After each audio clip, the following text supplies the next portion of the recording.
Throughout history, Marxist regimes rose to power through relatively quick, direct frontal assaults through mass action, bloody revolutions, and what one Italian Marxist, Antonio Gramsci, would call a war of maneuver.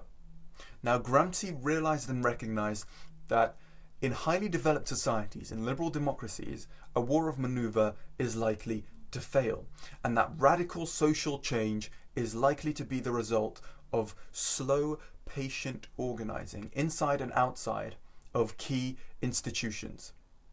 This would be a form of entryism, an infiltration to these institutions and key mechanisms.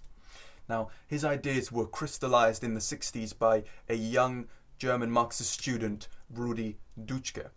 Their thesis is similar to that of traditional Marxism in the sense that it is a seize of the means of production, but unlike traditional Marxism, where it is the economic means of production, their thesis is a seize of the cultural means of production.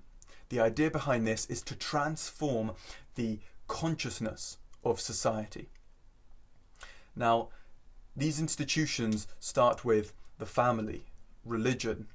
As I've mentioned before, these are traditionally seen by Marxists as passive acceptances of hierarchical structures. But in addition to that, if you destroy the family, if you destroy the church, in times of need, individuals who would have previously gone to family, religion, are now forced to go to government. Now, other institutions include art, film, music, media, social media. These are the external institutions that shape modern culture. But perhaps most important and the most efficient institution to infiltrate would be that of education, of academia, schools, universities. All these inculcate and can indoctrinate students against conservatism, patriotism, and traditional values, replacing these with victimhood narratives, weaponizing sex and race, gender, sexual orientation, and in addition to victimhood narratives, critical theory. Now, this is where our third depressive comes in, Herbert Marcuse, the father of the new radical left.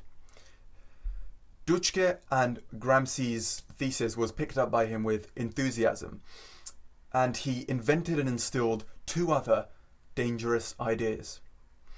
Marcuse recognized that a struggle of the classes is no longer sufficient in driving the socialist goal, and that new fields of struggle needed to be introduced in order to strengthen and advance the socialist movement.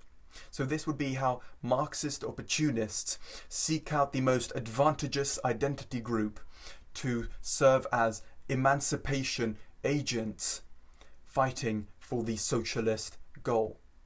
The idea is that they would also be aided by what Lenin called useful idiots, or what we know as social justice warriors.